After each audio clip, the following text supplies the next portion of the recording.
There is something I have learned after 20 years of listening to women, something that took me a very long time to understand. Women do not hide their desire. They hide it from themselves sometimes. They bury it under exhaustion, under responsibility, under the weight of years spent taking care of everyone else. But when a woman wants intimacy, truly wants it, her body speaks a language that cannot be faked. Not with words, not with effort, not with performance. Her body simply reveals her. And most men are looking for the wrong things. They are looking for obvious signals. For her to reach across the bed, for her to say something direct, for her to light candles and put on music. And while those things do happen, they are not the first signs. They are not the most honest signs. The most honest signs are quiet. They are gentle. They are almost invisible. And once you learn to see them, you will never again wonder whether she wants you. Because a woman who wants intimacy will always, always do these 6 behaviors. Let me begin with the first one. She faces you. Not just her body, her whole self. I remember a woman named Virginia. Virginia was 56 years old, married for 31 years. She came to see me not because her marriage was in trouble, but because she felt like a ghost in her own home. She said, I sit next to my husband on the couch every single night, and every single night he watches television with his body turned away from me. His shoulder is a wall between us. I asked her, what do you do? She said, I turn toward him. I angle my knees in his direction. I leave my hand on the cushion between us, just in case. Virginia did not say, I want you. She did not reach for him. She did not announce her longing. She just faced him, and he never noticed, because he was looking for something louder, something that demanded his attention, something that could not be ignored. But here is what he did not understand. When a woman wants intimacy, she will orient her body toward you, even when she is tired, even when she is distracted, even when she has every reason to turn away. She will point her heart in your direction. Not because she is trying to start something, because she cannot help it. Her body is drawn to you like a flower turning toward the sun. And if you are not looking, you will miss the most honest invitation she will ever give you. The second behavior, she slows her breathing to match yours. This one is so subtle that most men never notice it. But it is one of the most powerful signs I have ever witnessed. I worked with a couple named Philip and Rose, married for 42 years. Philip came to me because he felt like Rose had lost interest in him completely. He said, she never says no, but she never says yes either. She just allows, and I cannot tell if she wants me or if she is just being polite. So I asked Rose a question. Rose, when you and Philip are lying in bed at night, what do you notice about your own breathing? Rose thought for a moment. Then she said something beautiful. When I want to be close to him, I listen to his breath. And I try to match it, in and out, slow and slow. It makes me feel connected, even before he touches me. I turned to Philip. Have you ever noticed that? Philip's face softened. No, he said. I never knew to listen for it. This is what I want you to understand. A woman's breath is the most honest part of her. She cannot fake her breathing. She cannot control it the way she controls her words or her face or her hands. When she wants you, her breath will seek yours. It will slow down.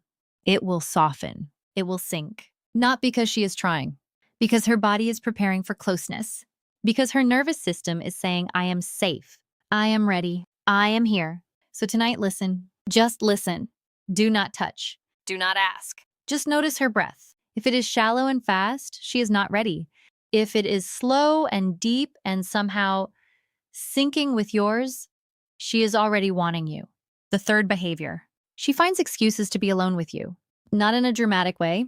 Not in a let's send the kids to grandma's house way. In small ways. She stays in the kitchen after dinner while you wash the dishes. She lingers in the bedroom while you change your clothes. She suggests a walk to the mailbox. Together. She turns off the television 10 minutes before bedtime just to sit in the quiet with you. These are not coincidences. These are not habits. These are invitations. Let me tell you about a man named Stanley. Stanley was 62, married to a woman named Irene for 38 years. Stanley came to me feeling rejected. He said, Irene never wants to be alone with me anymore. She's always on her phone, always reading, always busy. So I asked Irene the same question. She looked at me with tired eyes. I am alone with Stanley every single night. I sit next to him on the couch for 2 hours every single night. He just does not notice because he is watching sports. I said, Irene, do you want to be alone with Stanley? She paused. Then she whispered, I want to, but he never looks up, so I stopped trying. This broke my heart because Irene had been offering herself. Night after night, she was sitting next to him. She was present. She was available. And Stanley was watching a screen. He was missing the third behavior completely. If a woman wants intimacy, she will create one-on-one time with you. Not grand romantic gestures, just ordinary everyday moments of being together. She will choose you over the television. She will choose you over her phone. She will choose you over 1,000 other distractions. Not because she is demanding your attention, because she is offering hers. And if you do not look up from your screen, you will miss her. The fourth behavior, she remembers small things you told her. This one surprises most men because they assume that remembering details is just being a good partner, not a sign of desire. But let me explain what is really happening. When a woman wants you intimately, her brain releases dopamine when she thinks about you. Dopamine is the neurotransmitter of anticipation, of reward, of longing. And one of the ways dopamine expresses itself is through attention. She remembers that you have a doctor's appointment on Tuesday. She remembers that your favorite shirt is the blue one. She remembers that you mentioned a book you wanted to read 6 months ago. She remembers the name of your childhood dog because her brain is wired to pay attention to what matters to her. And if you matter to her, she is paying attention. I worked with a man named Bernard. Bernard was 58. His wife, Eloise, had been diagnosed with early-stage Alzheimer's. Bernard was her caregiver. And yet, even as her memory faded, Eloise still remembered certain things about Bernard. His birthday. How he took his coffee. The song that was playing when they first danced.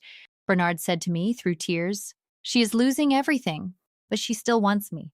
I can feel it, even when she cannot say it. That is the power of the fourth behavior. A woman who wants you will remember you, not because she has a good memory, because you live in the warmest part of her mind. The fifth behavior, she touches you without needing anything in return. This is different from the small touches I have mentioned before. This is deeper. This is her hand on your chest while you are both watching television. And she leaves it there, not moving, not searching, just resting. This is her fingers in your hair while you are reading. Not trying to turn your head, not trying to start something, just touching you because touching you feels good. This is her leaning her whole weight against your back while you stand at the kitchen counter, not asking for anything, just wanting to be close.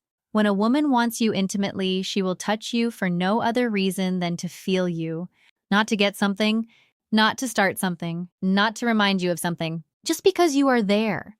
And her hands want to know you. Let me tell you about a woman named Mabel. Mabel was 71 years old, married for 49 years. Her husband, Albert, had recently survived a stroke. He could not walk without help. He could not speak clearly. And yet every evening, Mabel would sit next to Albert on the couch and place her hand on his knee. Just there, just resting. I asked her why. She smiled and said, because he is still my husband. And my hand still loves him. That is the fifth behavior. She touches you without needing anything back. Because the touch itself is the gift, not a down payment, not a request. Just love speaking through her fingertips. The sixth behavior. And this one is the most beautiful of all. She lets you see her when she is not okay. I have saved this for last because it is the most vulnerable, the most honest, the most easily missed. When a woman wants you intimately, truly wants you, not just physically but completely, she will stop performing. She will stop pretending she has it all together. She will stop hiding her tears in the bathroom. She will stop saying, I am fine, when she is not fine. She will stop fixing her hair before you see her in the morning. She will stop apologizing for being tired, for being sad, for being human. She will simply let you see her. And this is terrifying for most women, because every woman carries a quiet fear that if you see her when she is not performing, you will leave. You will be disappointed. You will stop wanting her. So when she lets you see her anyway, when she cries in front of you, when she admits she is struggling, when she shows up with messy hair and tired eyes and a heart full of honest ache, that is not a weakness. That is the deepest invitation she can offer. She is saying, I trust you with my real self, and I want you to want her. Not the polished version, her. Let me tell you about one last couple. George and Henrietta, married for 52 years. Henrietta had been diagnosed with depression late in life. She spent weeks in bed. She barely ate. She cried constantly. George could have pulled away, could have been overwhelmed, could have wished for the younger, happier, easier version of his wife, but he did not. He lay down next to her every single night. He held her hand. He said, "I am not going anywhere. You do not have to be okay for me to stay." And Henrietta, in the middle of her darkest season, looked at George and whispered, "I still want you." Even like this, especially like this. That is the sixth behavior. She lets you see her when she is not okay because she trusts you with her whole self. And she wants to be wanted completely. So let me bring these six behaviors together. She faces you. She slows her breathing to match yours. She finds excuses to be alone with you. She remembers small things you told her. She touches you without needing anything in return. She lets you see her when she is not okay. These are not tricks. These are not games. These are not things she does to manipulate you. These are the honest, quiet, beautiful expressions of a woman who wants to be close to you. And if you learn to see them, if you learn to receive them without pressure, without demand, without rushing, you will never again wonder whether she wants you, because she will be showing you every single day, not with words, with her breath, with her hands, with her presence, with her trust. And that is the most intimate thing in the world. Soft piano music swells gently, warm, hopeful, deeply human. If this conversation touched something in your heart, I hope you will subscribe. Not because of algorithms, but because there are more conversations like this to share about seeing each other, about the quiet language of desire, about learning to notice the woman who is already showing you everything. I will be here next time. Until then, watch for the small things. And when you see them, receive them like the gifts they are.